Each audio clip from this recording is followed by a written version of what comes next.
ஒரு அழகான கிராமம். அங்கு ஒரு மரத்தடியில் ஒரு காகம் ஒன்று கூடு கட்டி வாழ்ந்து வந்தது.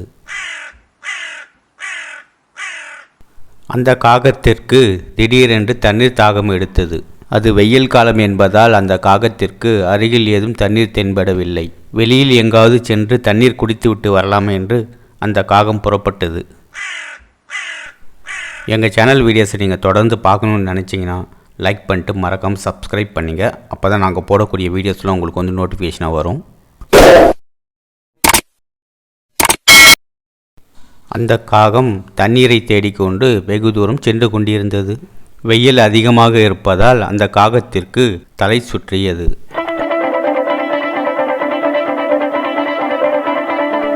அப்பொழுது அந்த காகம் கீழே ஒரு தொப்பி இருப்பதை பார்த்தது. உடனே கீழே இறங்கியது. இந்த தொப்பியை போட்டுக்கொண்டால் வெயிலுக்கு இதமாக இருக்குமே என்று நினைத்தது அந்த காகம். உடனே எடுத்து அந்த தொப்பியை போட்டது. அதன் பிறகு பறந்து சென்றது அந்த காகம். அப்பாடா, இப்போதான் இந்த தொப்பியை போட்டவன இதம்மா இருக்கு.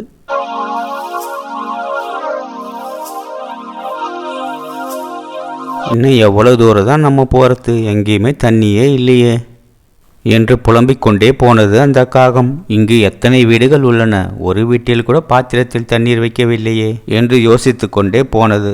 அப்பொழுது ஒரு வீட்டின் முன்பு கூஜாவில் தண்ணீர் இருப்பதை பார்த்தது அந்த காகம். உடனே தண்ணீரை குடிக்க கீழே இறங்கியது. இந்த கூஜாவில் பாதி தண்ணீர் தானே இருக்கிறது. இந்த கூஜாவின் வாய் வரை சின்னதாக இருக்கிறது. நம்மால் பருக முடியுமா என்று தெரியவில்லையே.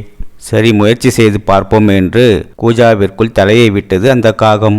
ஆனால் தண்ணீர் ஏதும் குடிக்க முடியவில்லை. அந்த காகத்திற்கு கழுத்து வலிதான் மிஞ்சியது.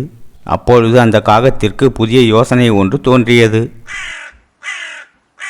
அங்கு தூரத்தில் நிறைய கற்கள் இருப்பதை பார்த்தது அந்த காகம். உடனே அந்த இடத்தை நோக்கி பறந்தது அந்த காகம்.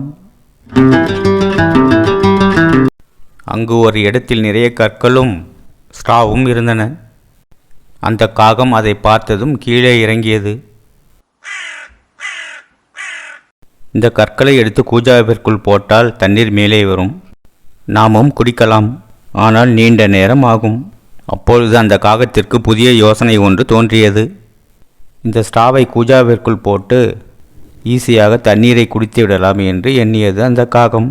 உடனே ஸ்ட்ரா ஒன்றை வாயில் பிடித்து கொண்டு கூஜா இருக்கும் இடத்திற்கு புறப்பட்டது அந்த காகம். இப்பெல்லாம் நாகரிகம் எவ்வளவு முன்னேறி போச்சு, எனக்கும் கொஞ்சம் அறிவு இருக்குது என எண்ணிக்கொண்டே சென்றது அந்த காகம். ஸ்ட்ராவை வாயில் பிடித்து கொண்டே கூஜாவின் இடத்திற்கு வந்தது அந்த காகம். உடனே ஸ்ட்ராவை கூஜாவிற்குள் விட்டு நீரை குடிக்கத் தொடங்கியது. ஆஹா, இந்த தண்ணீரை குடிக்கிறப்போ எவ்வளோ சுகமாக இருக்குது. அந்த காகம் வேண்டும் என்ற அளவுக்கு தண்ணீரை குடித்துவிட்டு அந்த ஸ்ட்ராவை வாயில் பிடித்து கொண்டே பறந்தது. இந்த ஸ்ட்ராவை எடுத்துன்னு அந்த காகம் எங்கே போதும் தானே பார்க்குறீங்க, நீங்களே பாருங்கள். அந்த ஸ்ட்ராவை எடுத்து கொண்டு போய் ஒரு குப்பை தொட்டியில் போட்டது அந்த காகம். இந்த காகத்திற்கு என்ன அறிவு பார்த்தீங்களா? சில பேர் ரோட்லேயே குப்பைகளை போட்டுடுறாங்க. இந்த காக்கையை போல புத்திசாலித்தனமும் டிசிப்ளினும் இருந்தால் நாம் வாழ்க்கையில் எதையும் சாதிக்கலாம். எங்கள் சேனல் வீடியோஸை நீங்கள் தொடர்ந்து பார்க்கணுன்னு நினச்சிங்கன்னா லைக் பண்ணிட்டு மறக்காமல் சப்ஸ்கிரைப் பண்ணிங்க. அப்போ தான் நாங்கள் போடக்கூடிய வீடியோஸில் உங்களுக்கு நோட்டிஃபிகேஷன் வரும். தேங்க்ஸ் ஃபார் வாட்சிங். நெக்ஸ்ட் வீடியோவில் பார்ப்போம்.